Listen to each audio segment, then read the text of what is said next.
Samsung's new Galaxy S24 range will set the standard for flagship smartphones in 2024.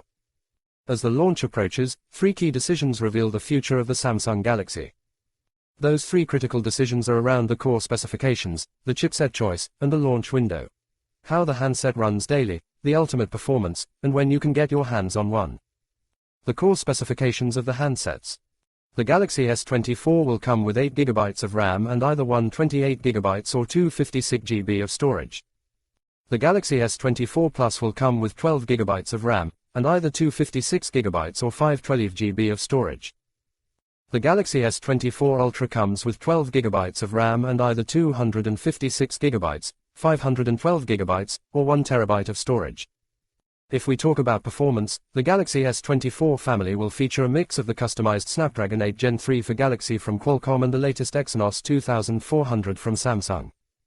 The model you get will depend on the territory you are in, and we are waiting to see the distribution decision Samsung has made. Finally, there's the launch date. Noted tipster Evan Blass reveals launch time of 3 a.m. KT on January 18th, which would be January 17th at 10 a.m. Pacific Time and 1 p.m. Eastern Time.